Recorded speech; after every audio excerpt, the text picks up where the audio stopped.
Maharashtra, and I would say in our country, Shri Devendra Fadnavis ji, the Deputy Chief Minister of the state of Maharashtra,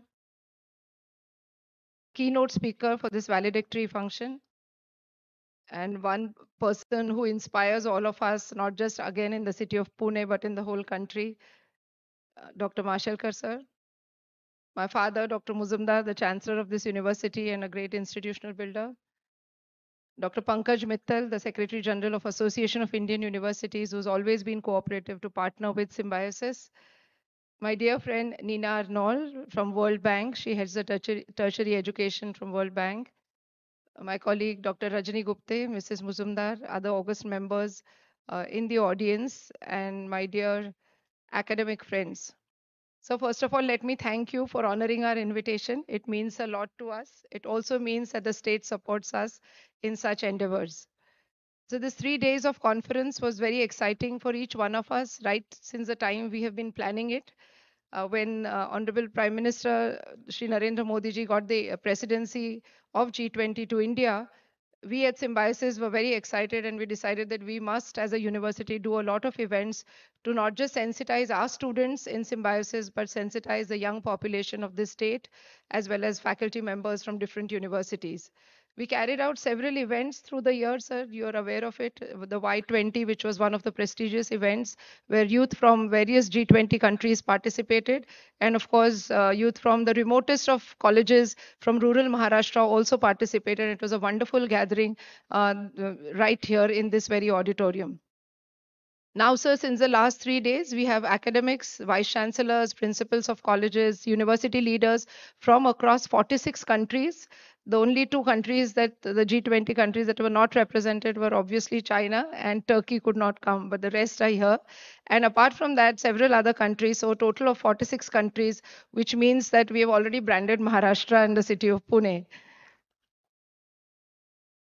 I'm very happy that this Uni 20, which was conceptualized many months ago, also coincides with the G20 consultations, which are happening in the education sector right here in Pune city. Pune being the Oxford of the East, as they call it, and the education hub of India, of our country. It is rightly so that two parallel events, one which are policymakers who are meeting in the Hotel Marriott and discussing policies on higher education for all G20 countries. And here are the ones who are university leaders who will be executing the policies. So the whole theme of the conference was universities of the future.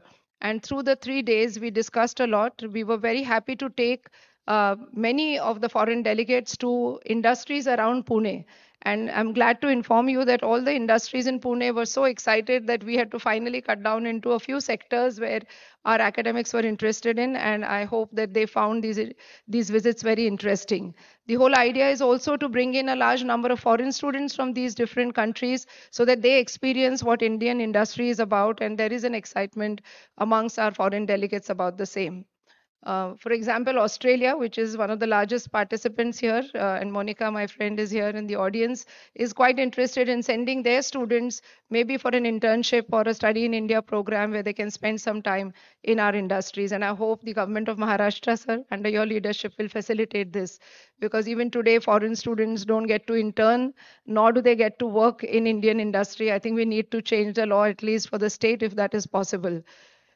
So we really want to make Maharashtra as an education hub. I know it is your own dream, but Symbiosis, through, of course, Dr. Muzumdar sir's efforts, has contributed to making this Pune city already known to people internationally.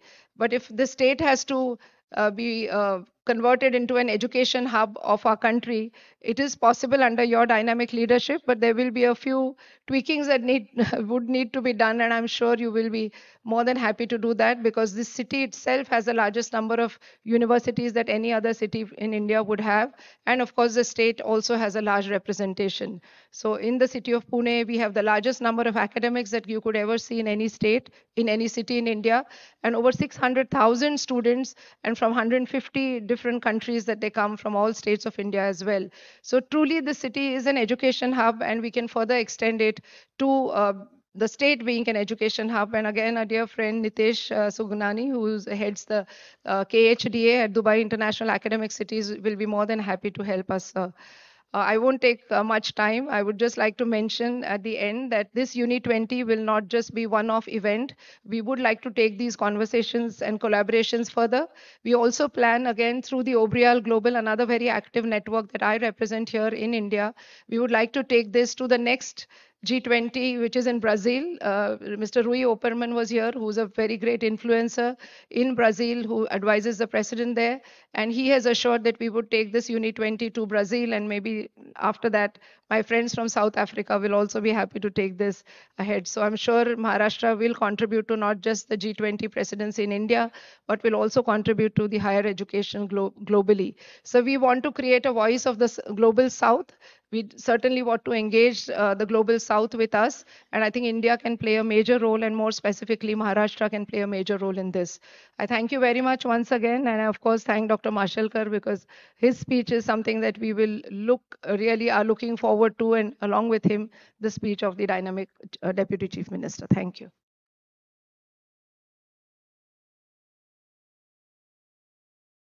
Thank you, ma'am, for your inspiration words and for being an inspiration to us all. Next, we have the privilege of welcoming Dr. Pankaj Mittal, Secretary General of Association of Indian Universities, to deliver her welcome address.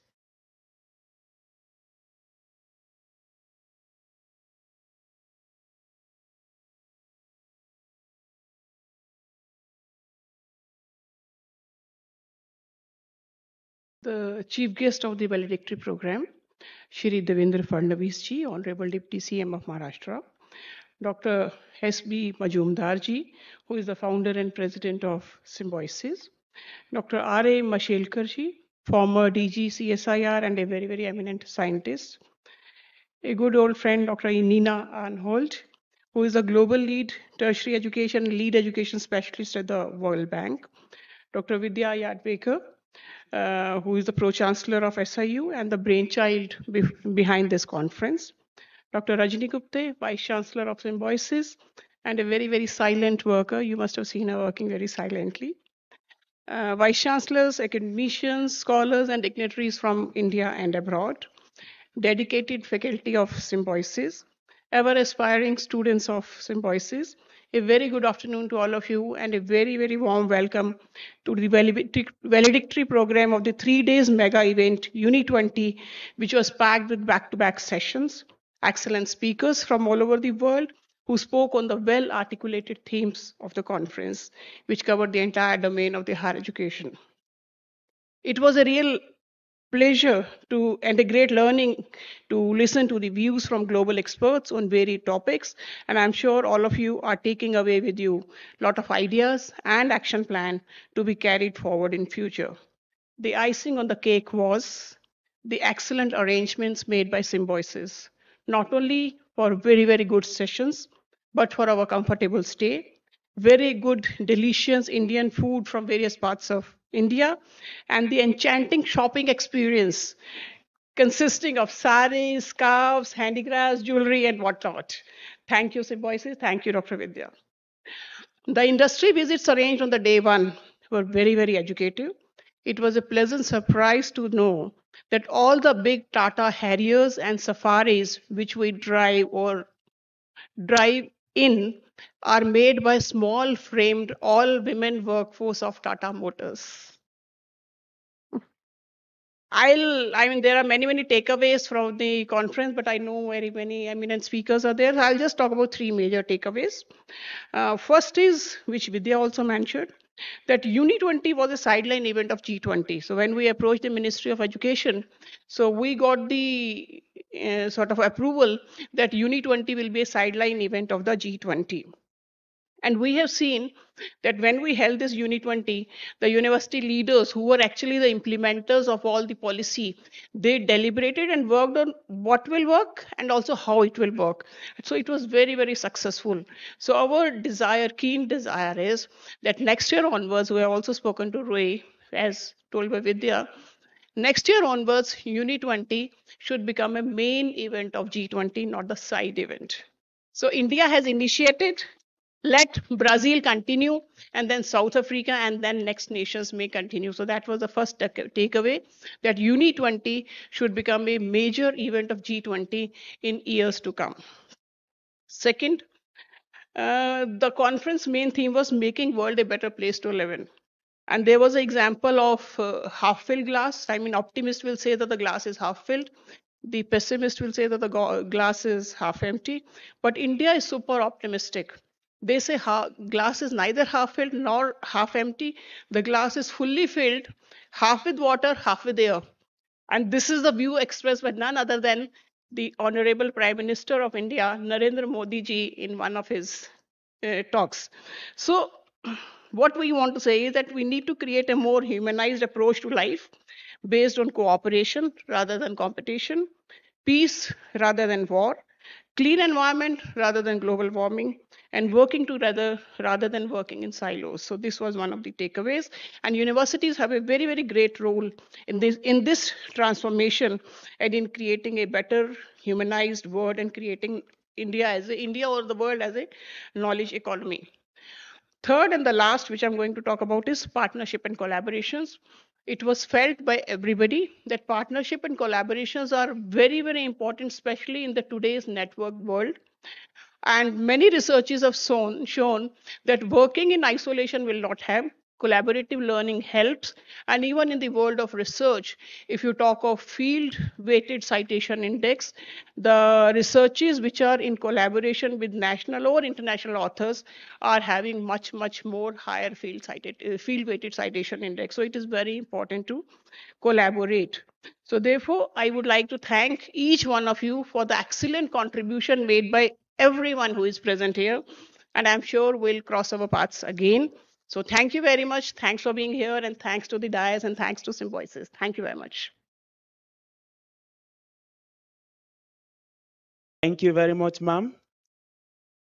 We request Professor Dr. S.B. Mujumdar, the founder of Symbiosis and the Chancellor of Symbiosis International University, to felicitate Sri Devrendra Fadnavis, Honorable Deputy Chief Minister, Government of Maharashtra.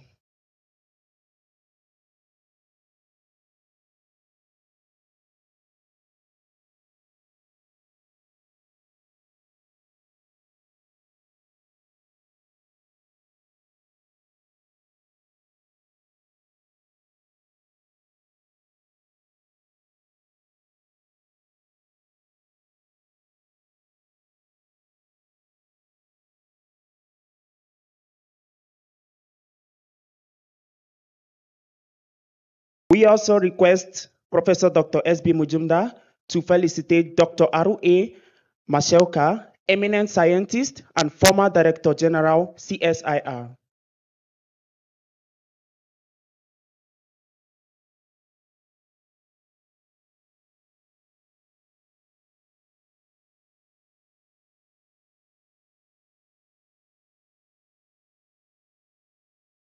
We also request you, sir, to felicitate Dr. Nina Arnold, Global Lead Tertiary Education and Lead Education Specialist, Education World Bank.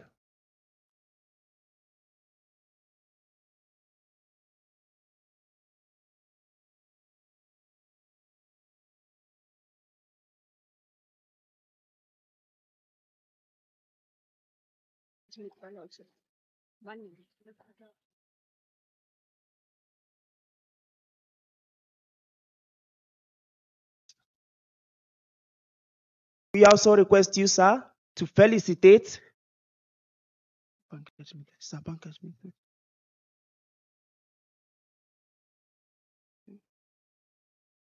We also request you, sir, to felicitate Dr. Pankaj Mittal, Secretary General of the Association of Indian Universities.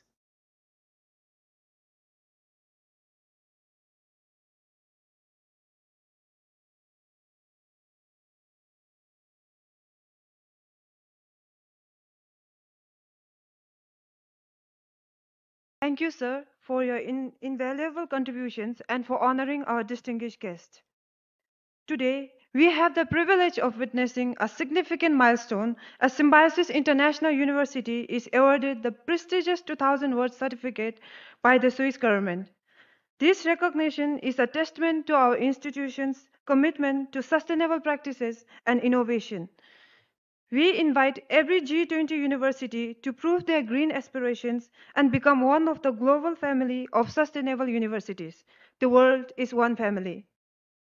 To shed light on the 2000 World Smart Cities project, we now invite Mr. Andres Pinkert, the president of 2000 World Smart Cities Association in Switzerland, to enlighten the audience.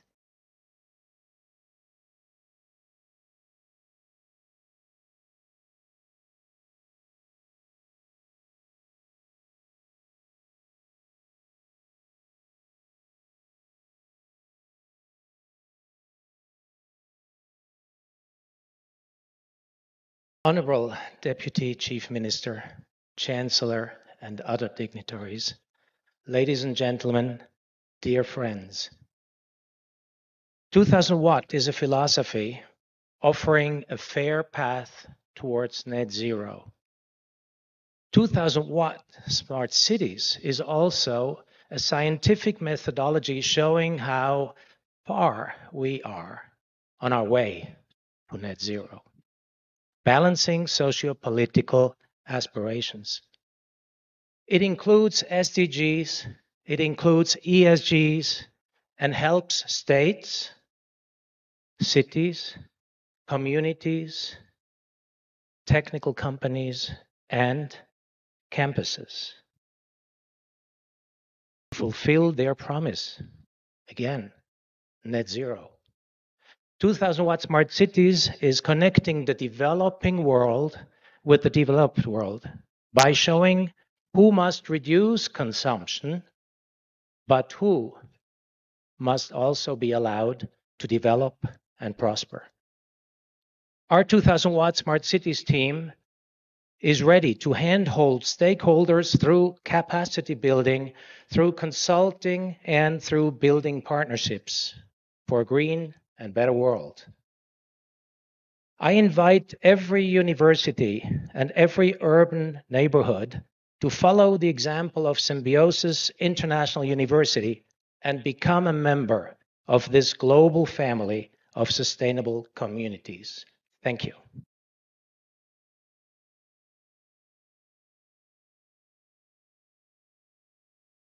Thank you, sir. We congratulate you on this remarkable initiative. It is an honor to invite Shri Devendra Fadnavis, the Honorable Deputy Chief Minister of Maharashtra, and Mr. Andres Pinkert to present this esteemed award and certificate to Professor Dr. S.B. Mujumdar.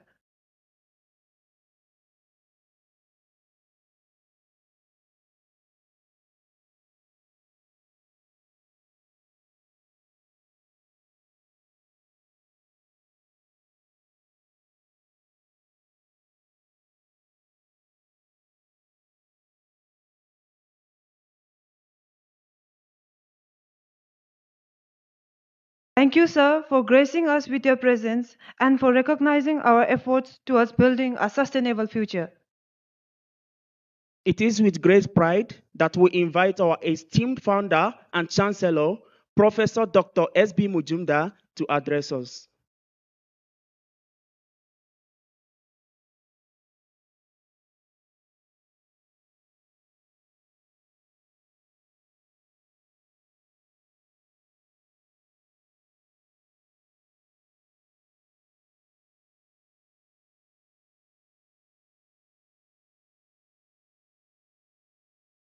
Namaste to all of you. The chief guest for this function, Deputy Chief Minister of Maharashtra, Devendra Fadnavis, Tina Arnal, Pankaj Mittal of AIU, Dr. Vidya, a great thinker of our country, Dr. Mashelkar, Vice Chancellor, Dr. Gupte, distinguished delegates, and my dear students. As I stand here, I remember 26 January 1971, when Symbiosis was established as a small international organization, cultural organization, to bring foreign and Indian students together. And Devendra ji, that time I thought the motto of Symbiosis should be Vasudhaiva Kutumbakam. After 51 years, never did I imagine that our Prime Minister Modi ji, visionary as he is, would think of the same slogan, same motto of Vasudhaiva Kutumbakam for this G20 conclave. Therefore, a rare satisfaction, emotional satisfaction, that India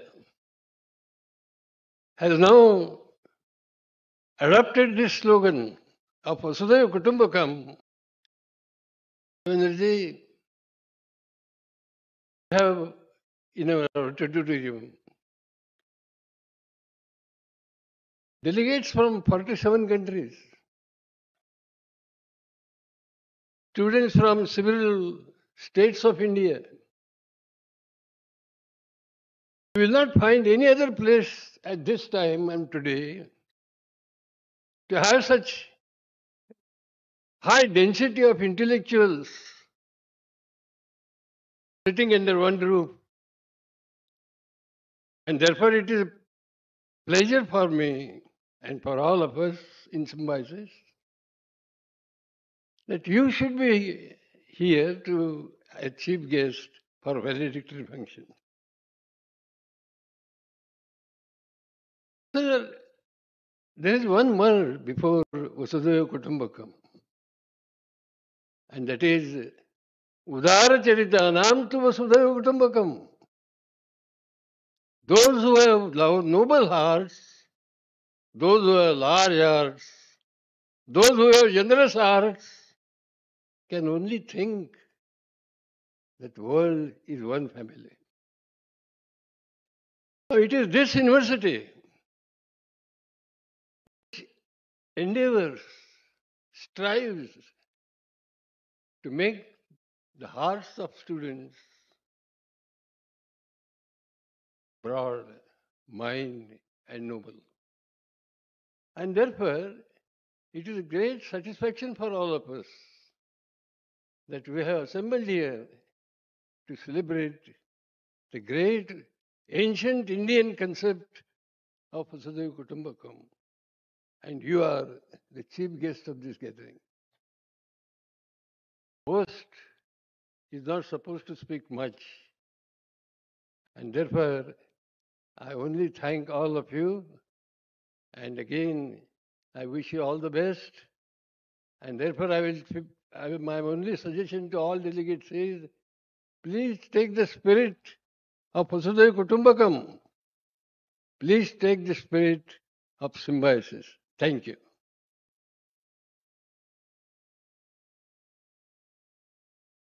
Thank you, sir. You always inspire and guide us further on this remarkable journey of knowledge and growth.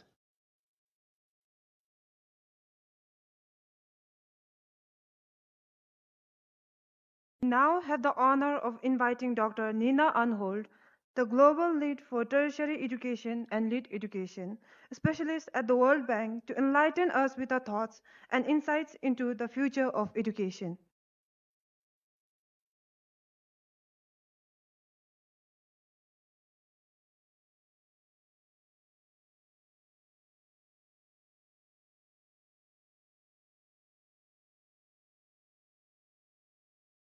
Honorable Deputy Chief Minister, dear Dr. Mashelka, dear Dr. Mujumdar, Dr. Gupta, dear Vidya, and dear Pankaj, Namaskar, and a very good afternoon to all of you. It is an honor for our institution, the World Bank, and for me personally, to be here with you at this panel for the valedictory ceremony. We will greatly benefit from your insights in the future of tertiary education, and I'm sure and I hope that our own work on tertiary education in India is very much aligned with your visionary thoughts. I will give you 3 quick examples of this work of the World Bank in the tertiary education sector in India. Last year, we published a book which is called From Good to Great in Indian Tertiary Education. So we look at a couple of key reform areas: access and equity, employability, academic careers, quality assurance and funding. We look at the global trends, what we see as a status quo in India, and what we learn from the national education policy. We put these 3 things together and develop some recommendations for policymakers and practitioners. Now, this work wouldn't have been possible without a group of helpful and critical friends, and a few of them are actually here. Vidya was part of this group, also Dr. Pankaj, and we had Mr. Kumar connected via VC. So we had a help from a lot of friends. A second example is, some of you might know that the World Bank has state-level projects in India. However, we have also large central-level projects, and just a few days ago, with DEA, we negotiated and signed a new large project in the tertiary education sector, with a project volume of over 500 million US dollar. Focus is going to be on technical education. The project covers 15 states, and we are very, very happy that Maharashtra is one of these states. Now, we will work with all these 15 states on different reform areas, but we will work with a few as some kind of pilot states on more advanced reforms. And this is actually why we already came a little bit earlier. We were already here last week to visit some of the institutions and to talk to the Department of Technical Education how we can go about this joint work on reform pilots, actually. So we are very much looking forward to working with Maharashtra on this. A third example is we also work on the regional level and on international collaboration. And this is a topic very important to us. So, for example, earlier this month, we brought together 7 UGCs or equivalent bodies from the neighborhood, and we launched a new reform on regional collaboration. We see a strong rationale for this because of the problems we are jointly facing, and we've heard a lot about this, especially with regard to climate change. And these problems affect all of us. So we have a joint interest in getting better, and some of this getting better happens through knowledge exchange, and this event is an excellent example, actually, of this. A few modalities for such collaboration can be indeed knowledge exchange, collaboration on quality assurance, or a joint development of recognition tools, which makes it easier to work with other countries. And of course, India already has developed many of these tools, so other countries are eager to learn from this. Which brings me back to our event here at Symbiosis. I would like to express my deep gratitude to Dr. Majumdar, Dr. Gupta, to you, Vidya, and to the entire team, to each and everyone at Symbiosis, for being such spectacular hosts. So food and cultural program were superb. The sessions were excellent and thought-provoking. And actually, I enjoyed all of them, and I learned something from all of them. But just let me give you 2 examples for things which will stay with me for quite some time. Dr. Sehole from South Africa reminded us that if we want to be serious about equity, it's not only about the big things. It's not necessarily about the 3D printer, but it is about the bus stop, which the students need in order to get to their institution and to institutions covering their basic needs. And we learned that this was a very important founding moment for Symbiosis as well, to look after other students, to see their needs and to cater to these needs. So we are very grateful for this. The second and last example I would like to give was a speech by you, Dr. Mujumdar, yesterday. You reminded us that there is no meaningful education which is not focused in values. And these values relate to our joint appreciation of living in a democratic society. I grew up in a society which was not democratic, so I can tell the difference. So this is a joint appreciation which we have. This is something which is very important to me. It is about individual and communal well-being, and we've heard a lot about this in the last days. And it is about developing and keeping an open and curious mind. I think I speak for all of us that this speech has really made a deep impression on us. Thank you very much for this.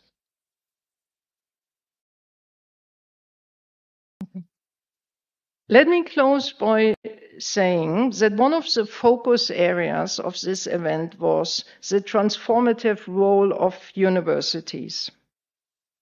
Symbiosis has once more shown that it has the power not only to transform the lives of its students, but also the lives of all of us, of the wider community, which is each and every one of us.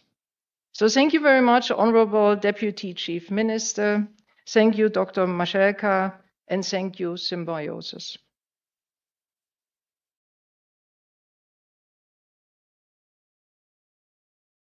Thank you, ma'am, for sharing your wonderful thoughts. Your expertise and deep understanding of the future of education has enlightened us and ignited further discussions on the transformative power of learning. We are delighted to have Dr. Aru A. Mashelka, an eminent scientist and the former Director General of CSIR, here with us. Dr. Mashelka's contribution to science and innovation have been truly exceptional. We invite you, sir, to deliver the keynote address.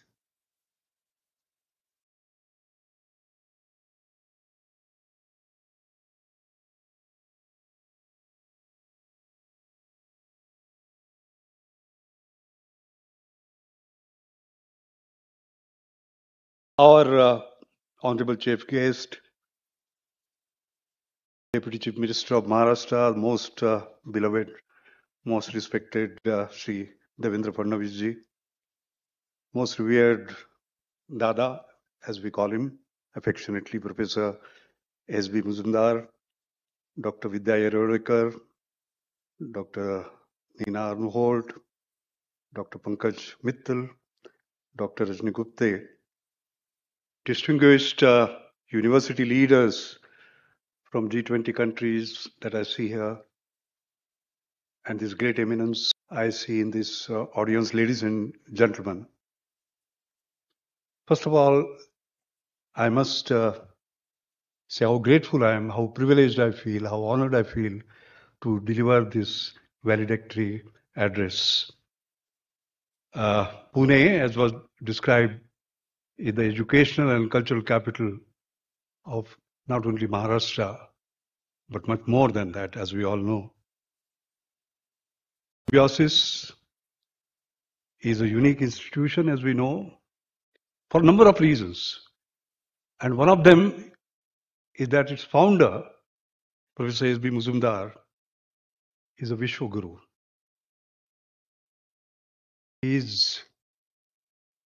To translate it, I think I cannot have an exact English description of what I say as Vishwaguru. An extreme visionary. Because of him, we have seen this great institution that has been built. In fact, Symbiosis is an institution, but I would say Dada himself is an institution, a great institution.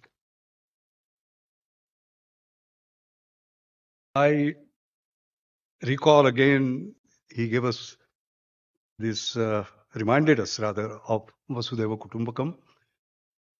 The word is one family. And that's what this meeting is all about. When we talk about G20, nations coming together, when we talk about Uni 20, universities coming together, that is the spirit. So I must say that this is the right time, the right place where this meeting is taking place. And I've been following actually the proceedings of yesterday thanks to technology. And I think we have had a terrific meeting. And I can see, that's why I came a little earlier, there is a meeting of minds, meeting of hearts. And that's what actually matters. That's wonderful. I have to go back to the topic that we're discussing, the future of universities, making the world a better place to live, and the transformative role of universities. I think the first question is, what is a better word? There I have a very simple definition. We are 8 billion people in the world.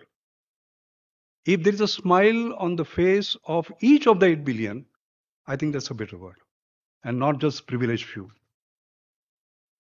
Is it so today? No, it is not. What are the challenges because of which there is no smile on everybody's face? The first is VUCA is the new normal, volatility, uncertainty, complexity, ambiguity, and VUCA has become the new normal.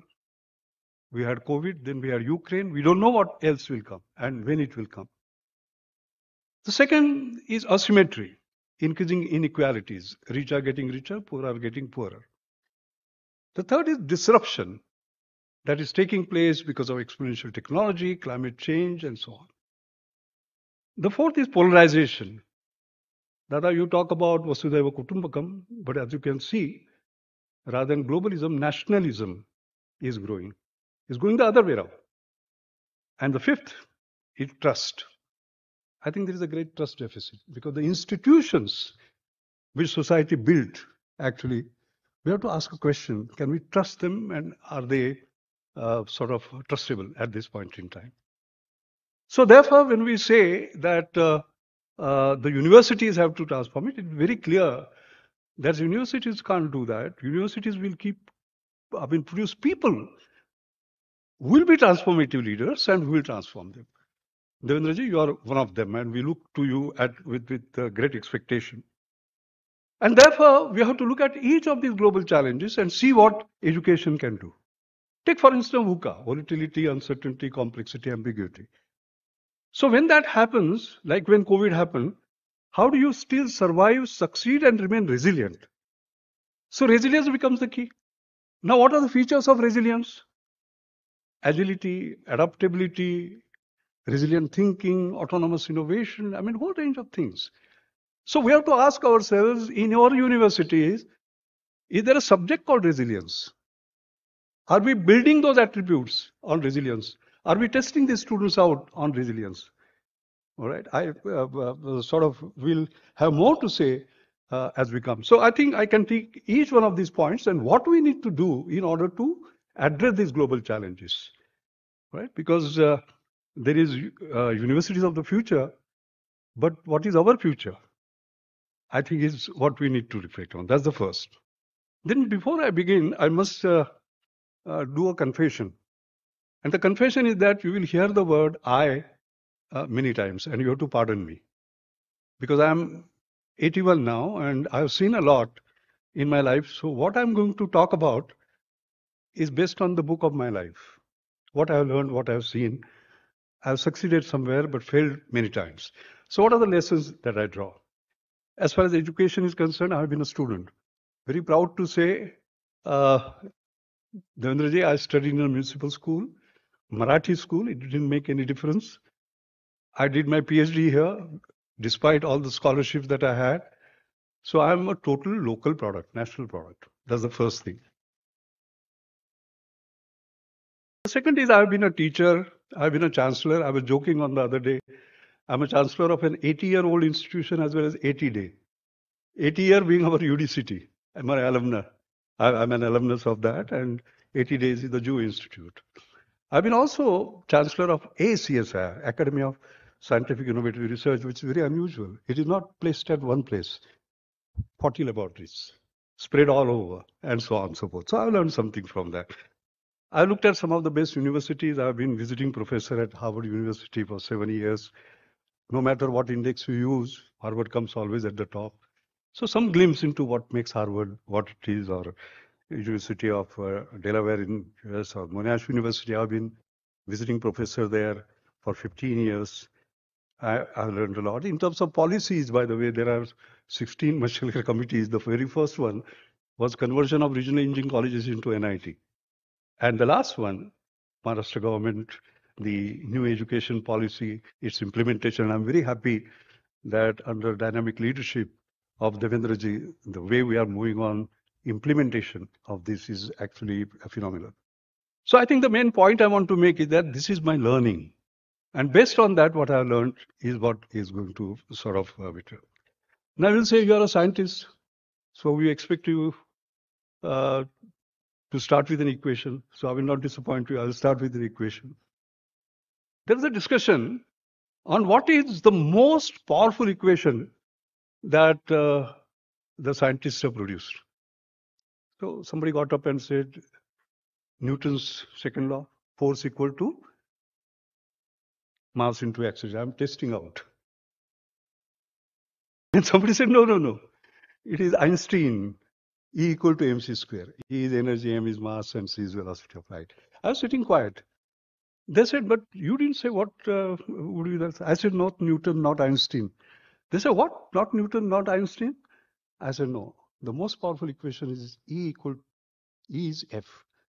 E is equal to F. What is E? Education. And what is F? The future. Education is the future. Now you would say that you are a scientist, you have proposed an equation, you have to prove it. So I will prove it. The fact that I'm standing here is a proof. But I'll explain to you why.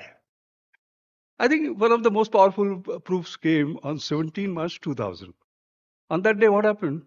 You know, we have national honors, Padma Shri, Padma Bhushan, Padma Vibhushan, etc. And one of that big honor, Padma Bhushan, was given to two people on 17 March in what we call as Rashtrapati Bhavan, which is President's house on that day. And it was given by K.R. Narayanan, late K.R. Narayanan, the president, to two people. One was myself, and the other one was Ratan Tata. Now you would say that doesn't prove the equation. What do you mean by that?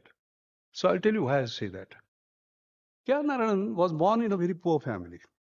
He walked kilometers to go to his school. His parents were so poor that they could not afford the tuition fees. So he would stand outside the class and take notes.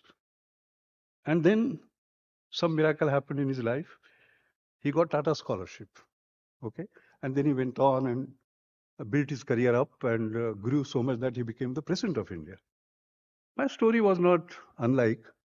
I was born in a very poor family in Goa, in a village called Mashel. That is how I'm Mashelkar. My father died when I was 6. My mother was illiterate. She brought me to Mumbai.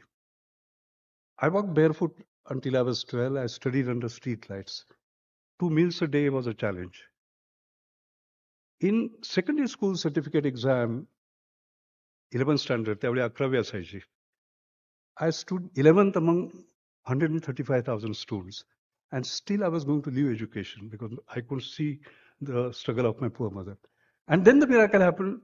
I got Tata scholarship. Now here is a story, ladies and gentlemen, that the President of India, a Tata scholar, honored Tata himself with Padma Bhushan and another Tata scholar. If this does not prove the equation E is equal to F, nothing else will. So I've given you the proof. But I need a correction. It is not E equal to F, education technology. I also used to say IT is India's future, but IT not as in information technology, but Indian talent. You can see where Indian talent has gone. If you see India's GDP is $3 trillion, around $3 trillion. But if you look at two individuals, okay, one is CEO of Microsoft, another one is CEO of Alphabet. You know who they are, Satya Nadella and Sundar Pichai. You know the market cap of just these two companies is $4 trillion. So it is very interesting that the Indian talent, you know, is presiding over the fortunes of a $4 trillion company, just two companies. And that is where this opportunity issue, education plus opportunity issue, basically actually comes up, and you can see where they can go. In this particular talk, Vidya has given me 20 minutes. I will try not to exceed it, but might exceed it by a couple of minutes. I'm going to harp upon three things. The first is inclusion, second is integration, and third is innovation. No matter whether you look into the 21st century, 22nd century, 25th century, these three are going to be valid. Inclusion, I have already talked about, because when I mentioned my story, I was going to be excluded, but I got included because of the education. And we need to actually move that forward. But I think what is going to be important is right to education, and right way of education. All three are important. Right to education, yes, India has moved, Africa has moved, Latin America has moved, US has moved, all of us have moved. But the right education is going to be the crux, and that are therefore critical. The challenge that we are going to have, and we have had special sessions, I think, on the digital world, but let me tell you about the biggest challenge we are going to have. And the biggest challenge are the digital natives, which include young people, which include children. I'll give you an example. As I said, I'm going to take you through the sort of story of my life. I have a friend, and he brought his grandson, Ved Gujar, to me. You know what is the age of Ved Gujar? 8 years. And he brought him to me during COVID, by the way. And he said, we have a problem with this child. I said, what is the problem? He said, he knows everything. I said, how can that be a problem? I said, sit down. What is your favorite subject? He said, all subjects. Confident. 8-year-old. Then I said, no, sit down. And that time COVID was prevalent. So I said, let's talk about biology. He said, all right, test me on anything. I said, what is the difference between bacteria and virus? Right answer. Then I raised the bar. I said, tell me, I heard something like mutation. What is mutation? Perfect answer. Then I raised the bar. I said, what is spike protein? Then he was not exact, but approximate. Then we went to DNA. Then I had my iPad where Professor Watson, who got the Nobel Prize, he and I are having breakfast. That was a photo. So I said, who is this fellow? Couldn't recognize. Then I said, Watson. Tuck came the answer. Watson and Crick, Nobel Prize, which year? And he also said, 8-year-old, that there was a third lady who should have got it. 8-year-old. Then I said, you know so much about Nobel Prize? So who is the scientist who has won 2 Nobel Prizes? Madame Curie, immediately, including here. Then I said, no, Linus Pauling has also got. No, sir. The first one is for science and the second one is for peace. 8-year-old. And Devendraji, he had not gone to school for 2 years because of COVID. This is your new student. What are going to be our new teachers? That is a big challenge. So I think when we talk about future-ready students, we have to talk about future-ready teachers. Ask ourselves, and that has to become a point. In fact, the role of teachers themselves is going to be important. The other thing I mentioned about was about right education. Now, I heard somebody say that 2/3 of the children in senior classes will end up in jobs which don't exist today. Now, you teach for jobs, isn't it? Now, you don't know what jobs are going to be, what are you going to teach? And therefore, some permanent competencies are very important. Like, for example, dealing with complexity. I just now told you about VUCA word. Having creativity, critical thinking, emotional intelligence, then ability to co-work. Because this debate about man versus machine is wrong. It is man and machine. It is not robots, cooperative robots. So how do you, and are we testing our students for domain knowledge, or are we testing them for these abilities? What do we need to do for universities of the future? I think these are issues that are very sort of important. Having talked about this, let me move to the second part, which is the integration. Integration, and we talk about collaboration, cooperation, etc. I'm merging that all because it's really working together. I think the first thing is that it has to be, integration has to be in the entire chain, learning, doing, delivering. Integration has to be across disciplines, integration has to be across borders.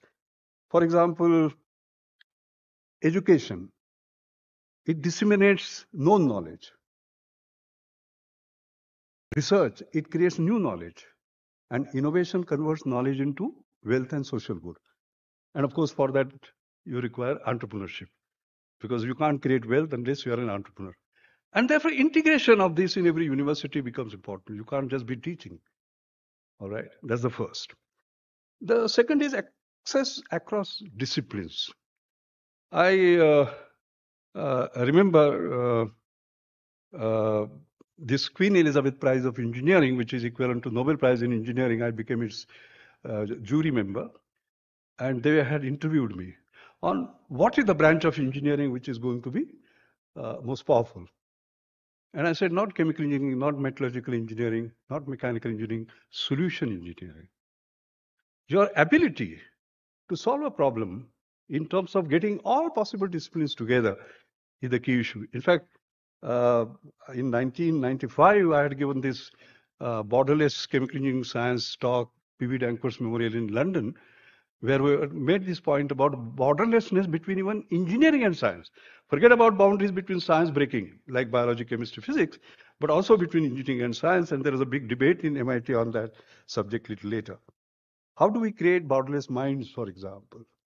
That's very important. I mean, if you look at Venki Ramakrishnan, our Nobel laureate, Devendraji, his BSc was in biology, his PhD was in physics, and his Nobel Prize was in chemistry. So what are we talking about? In fact, this ACSR that we have created, basically Academy of Scientific and Innovative Research, I was its first chancellor. We have made it possible even for an engineer to get a PhD in life sciences. All right. I think there is a new look that we need to have, because these artificial boundaries are sort of unimportant. And then there is a diversity of partnerships. I'm very proud to say, by the way, I'm an alumnus of this university. One of my 47 honorary doctorates, one of them, the most precious one, is from this university. And we are trying to work together to do a number of things. In my mother's name, I have Anjani Mashelkar Foundation, which actually does something very interesting. It honors those who don't follow best practice, but create next practice. I'm not a great believer in best practice, by the way, because best practice means you are following somebody. Next practice is you are going ahead and creating your own practice. Secondly, I believe that we must make high technology work for the poor. Making high technology work for the rich, very easy. Making low technology work for the poor, very easy. Making high technology work for the poor. So this is the 11th year of the award, and the foundation and Symbiosis have actually come together to take it forward. What is the example of that? For example, if you want to take an ECG, what will you do? You'll go to the hospital, lie down, 12 leads, nurse will come, half an hour, whatever she charges, etc. No. Can you create a portable ECG which you can carry in your pocket? Answer is yes. Here it is. A portable ECG, which is US FDA certified, has US patents, is in 12 countries, including US, Australia, etc. And very simple. This is, there are two sensors. You put your two thumbs on it, okay, for 15 seconds. This is another sensor. This is your heart. 15 seconds, 15 seconds. And the ECG will go to your smartphone, provided you downloaded Sankat. You can see the transformation that can take place. If an old lady in Maharashtra, a distant village, she has a pain, and we are giving her the connectivity now. I'm very proud to say, you know, then she can have access to the sort of best person in the world. So when you create such inclusive innovations, basically, how do you take them forward? Because there are major challenges. And therefore, we have now partnership with the management school, for example.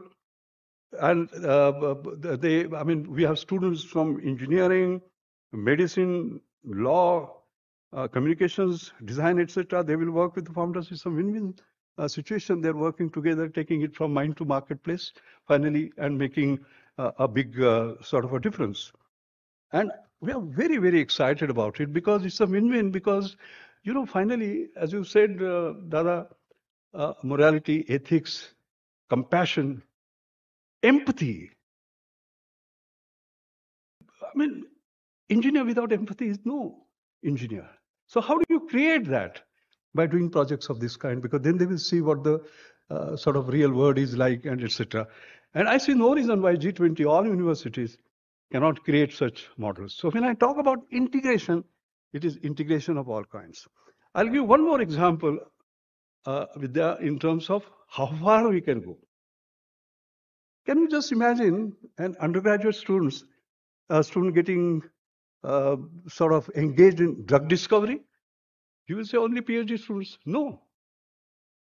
In CSR, I was the DG of CSR 40 Labs for 11.5 years. And one who followed me, Sumit Brahmachari, was even better than me. They say your success lies in finding a leader who is better than you. He was. And he created what is called as open source drug discovery. So what he did was a collaborative system level annotation of using Web 2.0 and a semantic web portal that was developed by Infosys. And you know how many people participated in open source drug discovery? You cannot imagine. 7,900. From how many countries? 130 countries. We are talking about G20, right? I'm talking about 139 countries. And 40% of them were students from universities. Can you just imagine the newly changed world? This is the power of the digital. So when we talk about integration, what I'm saying is that integration within, integration outside, and at a global level. These are the new possibilities. You might say, that's fine, but what came out of it? Devendraji, a new drug has come out, which is for multiple drug resistance TB. Because we worked on TB, because that is our problem. And that is in clinical trials now. Can you imagine the way of doing things is going to be completely different? The other integration that is possible is, of course, we say carry credit from one university to the other. Why should it be only in India? Why cannot it be outside? And therefore, this, not digital, not physical, the physical world is going to be very different. You can do the digital first, physical later in a different country. Two things will be required. Trust will be required. That's the first thing. Secondly, you can carry credits, but provided accreditation, universal accreditation systems are basically developed. You can quite clearly see Vasudhaiva Kutumbakam, the world can become one university, actually. So I think we have to let our innovation use. I think the final point I'd like to make and close, I talked about inclusion, I talked about integration, innovation, finally. President Obama in Cairo, I remember about 15, 16 years ago, had said that education and innovation are currencies of the future. I go one step forward. I said education in innovation and innovation in education, they are very critical. Look at, for example, innovation in education. You can see the world is changing. All right. I believe there was some discussion with regard to AI and what it can do, and also generative AI, because generative AI has the ability to produce original results. And ChatGPT, it is changing the world today. And you can see how it is changing the teaching and learning, improving both the process and experience. It can become a possibility engine because it shows number of different ways. It can be a guide on the side because it acts as a guide to navigate physical and concept space. It can be a personal tutor because tutors each student giving an indication of the progress, or it can be a dynamic assessor. provide the educator with the profile of his students, etc., etc. So therefore, there are many benefits. But at the same time, there is a deep concern. There is a deep concern because academic integrity is an issue, plagiarism. There is a issue about lack of regulation. At the moment, there is no agreement. Because can you just imagine, Devendraji, you can write a full research paper by ChatGPT and it goes for publication. Now, there is a fundamental issue. Do you consider that as a personal creation or even machine is allowed to produce it? So we are in a flux, and I can see that there are a number of countries who are banning it, saying stop research on that. I don't think technology juggernaut can be stopped. I draw a parallel with GM foods, right? When they came, there were two things people did. One is completely permissive. Use it, and within 5 years, 50% would be under GM. The other was completely preventive. We don't want it. You know, I think the right way is not either permissive or preventive, but promotional, but precautionary. All right? Because we have to make progress. There is a climate change. You want to use new technologies to create. I think that is going to be sort of the basic issue. Finally, I would say that we have to make rapid progress. Time is not our side. And for that, I'll tell you, people call me a dangerous optimist anyway. I think rapid progress is possible. We had this Asia Economic Dialogue recently, which people are considering as sort of Davos of the East, Pune International Center. And there are many issues that basically came up, and one of them was Global South. Global South has been left behind. Can it actually go forward? I have this book. I'm not trying to publicize the book. I'm trying to say that the spirit of the book is very important. The title of that is Leapfrogging to Pole Vaulting. Bedukudi te Hanumanudi. The subtitle is very important. It says creating the magic of radical yet sustainable transformation. How can we do that? So we talked about entrepreneurship, for example, and I believe Atul Kothari yesterday made a statement about the sort of funds raised in US by 3 universities is more than our foreign direct investment. All right, but you started 50 years ago. If you just see what India has done, 2016, we had 450 startups. Thanks to our Prime Minister's visionary policies on Startup India, you can see that that 450 in 6 years has gone to 90,000, 200-fold increase. That's the exponential part of it. That is the pole vault part of it. You talk about Unicron, $1 billion market cap. Until 2016, there was one per year. Now it is one per week. In 2021, there were one per week. To be precise, 44, not 52, but almost. That's the change. That is sort of pole vaulting. And the good news is 50% of them come from Tier 3 cities and Tier 2 cities. Can you just imagine? That is because of the digital access that everyone today has, very affordable access. I think the point I'm trying to make is that please don't look at the current status. Say we have 6,000, you have 100. You look at the slope, where we are going. Because if you continue with this doubling habit, I think what can happen is actually anybody's sort of guess. I'd like to end my talk by again going back to my teacher, education. You know, as I said, I was born in a poor school, etc. So what happened was my mother was hardly making 2 ends meet every day and so on. And I was in a municipal school, Marathi school, and I had to go to a secondary school. I had stood first with some 87, 88% mark, and it required 21 rupees, $1/3 of a dollar. And it took her 21 days to get it. In fact, at Chowpatty, there was one housemaid who gave that money to us. It was her saving. By that time, all the admissions to good school, so you know the schools like Chikitsak, Wilson, Aryan, etc. Admissions were gone. And therefore, I finally ended up in a poor school. But that poor school had a rich teacher. And that teacher has a message for G20 that I would like to convey to you.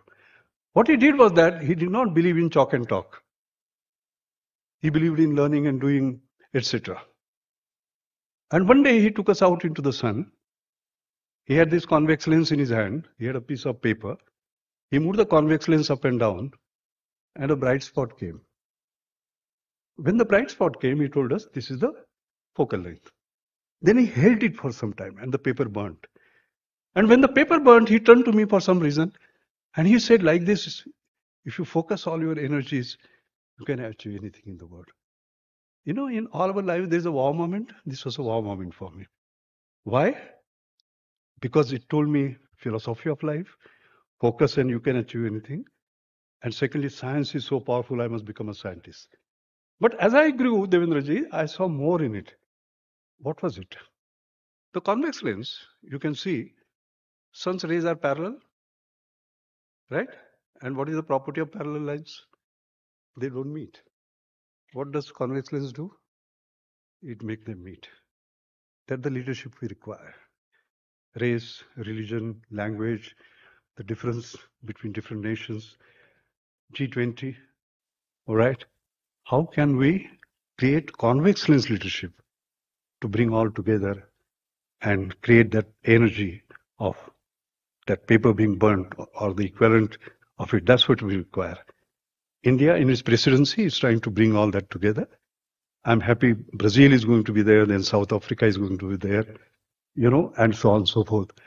I think if we create that leadership, then forget about those 5 grand challenges that I talked about.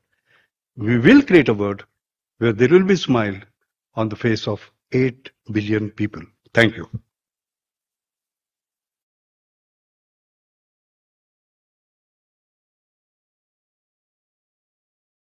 Thank you, sir, for sharing your profound knowledge and inspiring us all.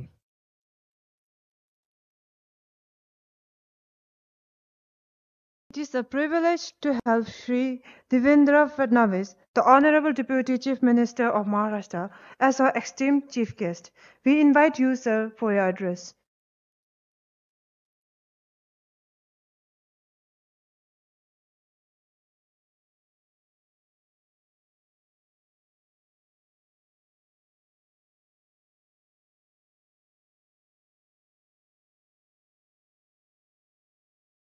Honorable Chancellor Shri S.B. Mujumdar sir, eminent scientist, and whose views are absolutely transforming the esteemed Dr. Raghunath Mashelkarji, Dr. Anhold, Professor Dr. Rajni Gupte, Dr. Pankaj Mittal, Dr. Vidya Yervadekar, all the university leaders from across the globe, and my sisters and brothers from all part of world. It is indeed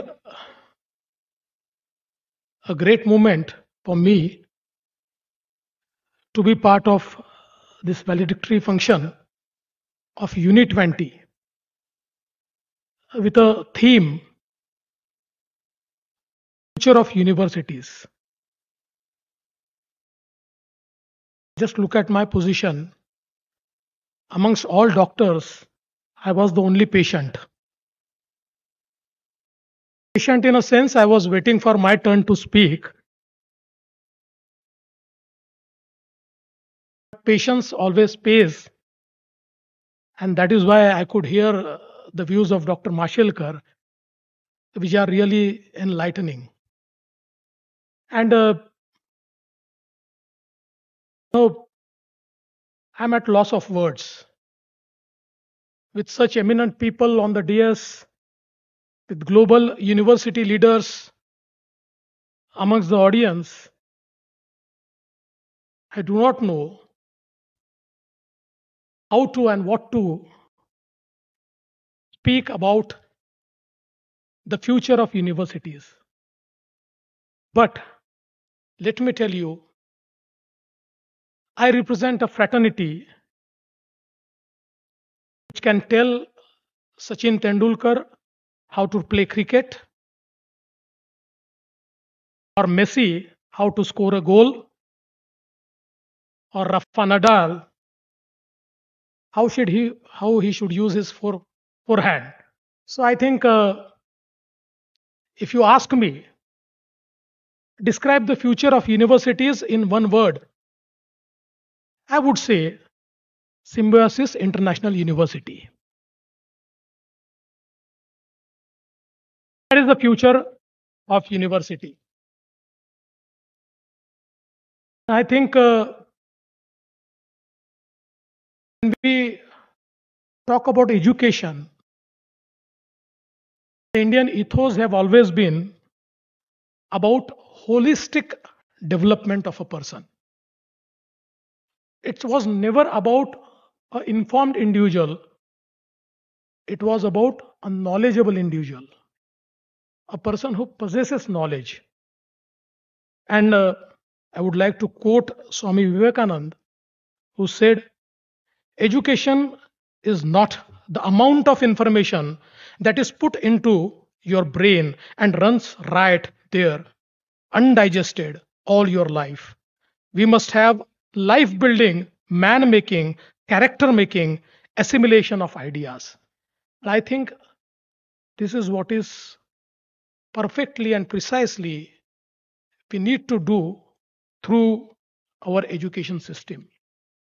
And yes, there are so many challenges in a country like India, where today we are expanding the education, making it reach to all. And our challenge today is, our gross enrollment ratio is around 23-24%, and by 2035 we want to make it 50%. So this is pole vaulting, sir, which we would be trying to do. And I'm sure even today, with around 38 million students in 50,000 academic institutions, which include around 1,057 universities, India is world's second largest higher education system. And I think just second to China, but every fourth graduate student globally is an Indian. And I think we take pride today, because when we started after our independence, in the first election, when people started voting, actually the amount of people who were educated or just used to know how to write and read was 18%. And from there, in last 75 years, we have reached now at a stage where we are the largest education system in the world. And now around 23 Indian universities are amongst first 200 universities of world. Hopefully soon these 23 will be also amongst first 100 universities of world. The way we are progressing and the way we are focusing on quality of education, I think that would really transform the entire education space. Of late, India is also amongst top 10 countries who are actually investing in innovation. There used to be always a talk that India is a country which actually doesn't invest in innovation, but that is not a case now. And as rightly said by Dr. Mashelkar, the IT, the Indian talent, is now leapfrogging or pole vaulting in the space or arena of innovation as well. And now with the new education policy, I think this new education policy of 2020 is something which is making Indian education future ready. I think it has opened doors for all the best practices. It has opened doors for the world to come to partner, and it has also given opportunity to the Indian universities to partner with the global universities to provide best of the education to the students, and also to create global citizens with values, ethos. And I think when we talk of university education, of course, it has to be value based. As rightly said earlier, it has to be value based, because without value, the education is of no use. I think G20 or Uni 20 is also an excellent platform where a lot of collaborations can happen. When all the global university leaders are here and when they interact, I think with this interaction, a lot of best practices are exchanged and new ideas would come which can be carried to their respected universities. So I think this event will be a transformative event in the history of G20 countries, especially the G20 universities. In India, while focusing on the higher education, there were three pillars: expansion, inclusion, and excellence. It was for access, equity, employability, and quality. And I think right now, the inclusiveness of Indian education system is very good.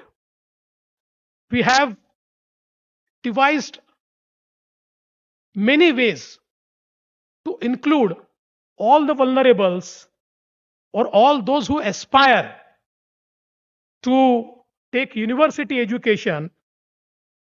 And I think this inclusion is something which is bridging a divide in the society. But I think now is a time where we focus more on excellence. We focus more on employability, because we all know that in 20th century, the biggest challenge was exploitation. People were exploited. There was a fight against exploitation. But the biggest challenge in 21st century is to stay relevant. The times are changing with such pace that what was good yesterday is obsolete today. And that is the biggest challenge before our education system to stay relevant. The disruptive technologies are changing the world in one single day. And today, the mantra is learn, unlearn, and relearn. Unless we adopt this mantra, we won't be able to cope up with this change. think in India, our last education policy was drafted in 1983, and it was good enough for 30 years. Then we started feeling that we need to change it.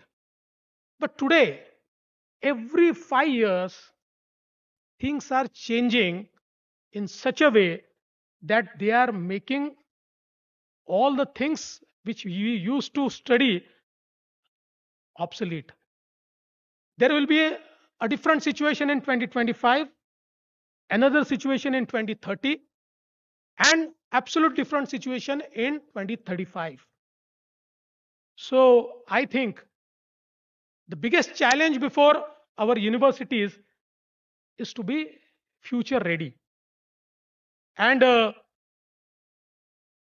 when we talk about future ready, the technology is changing lives of people, and technology is a force multiplier, technology is a leveler, technology is something which actually doesn't recognize whether you are man or woman, whether you belong to a caste, color, or creed, or to any religion.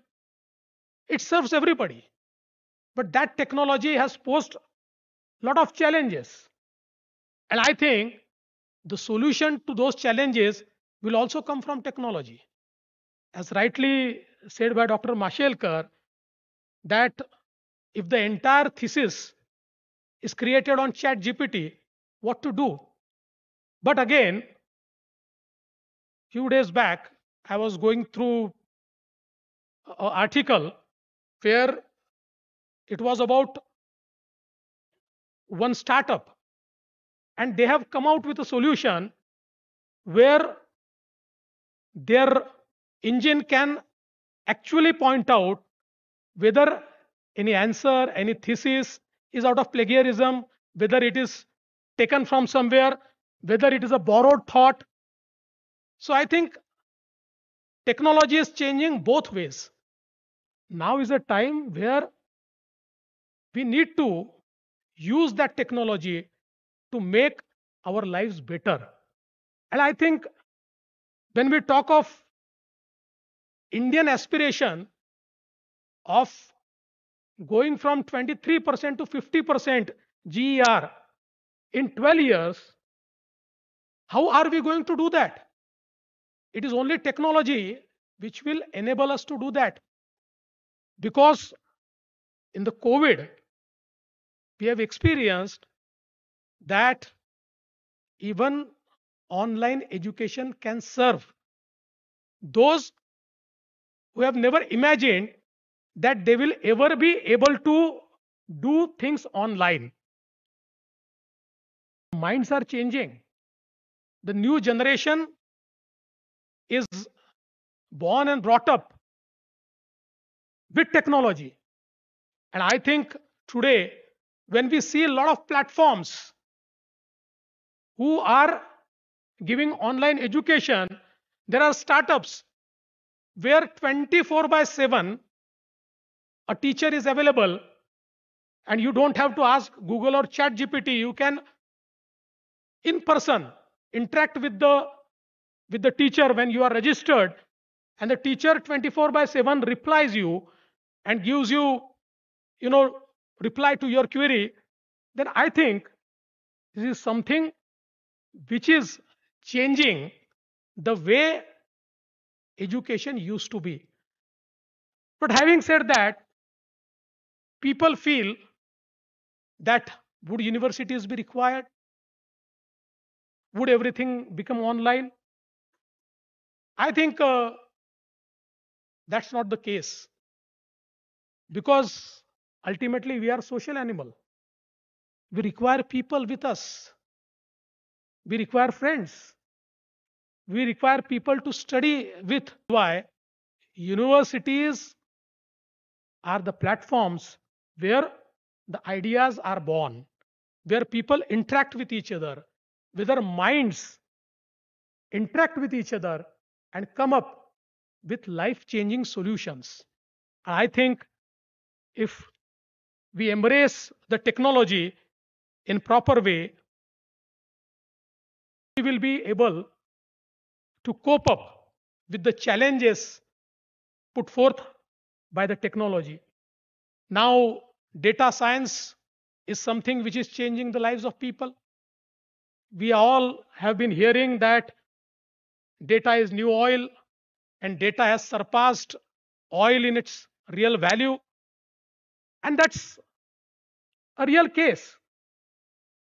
I mean, I was hearing a talk of, you all know Harari, and I was also frightened when he said that tomorrow minds of people can also be hacked.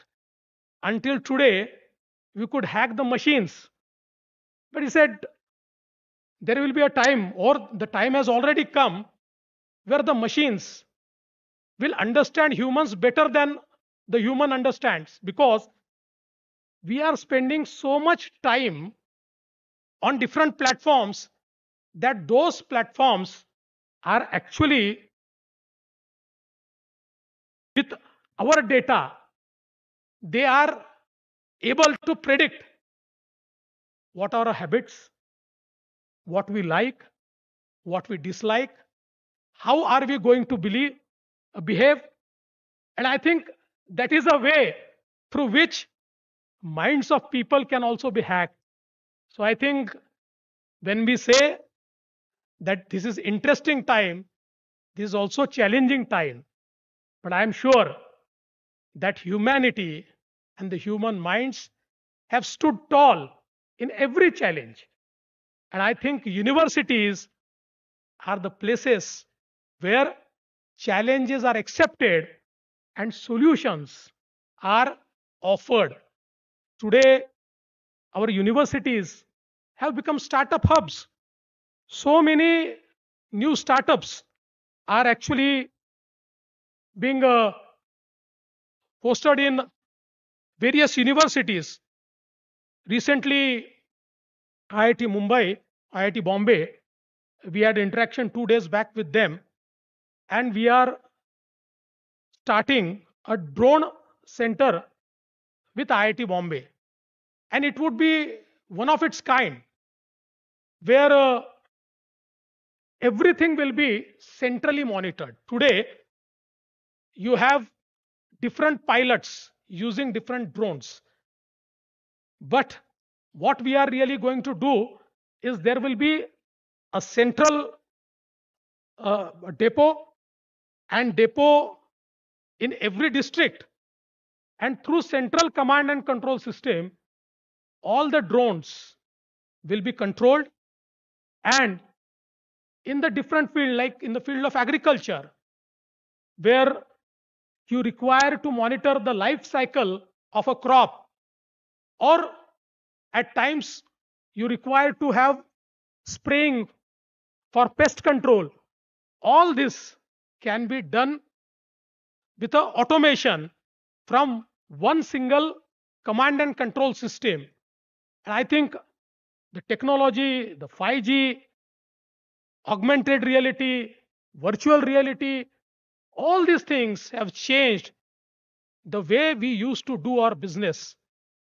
So I'm sure that with all our interaction in Unit 20, our universities will make us future ready. Our universities will find out solutions for sustainability, because today I think in our entire education system, we actually now have realized that sustainability should also be part of our education system. And I think with the change in this mindset, our universities globally will create a place where brightest mind will find solutions for making this world a better place, for making this world one family with one future. Thank you. Jai Hind, Jai Maharashtra.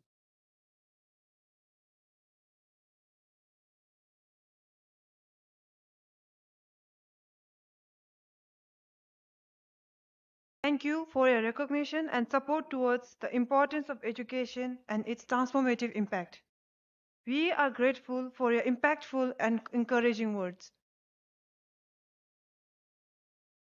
As we near the end of this remarkable conference, we invite Dr. Rajni Gupte, the Vice Chancellor of Symbiosis International University, to deliver the vote of thanks, summarizing these 3 incredible days.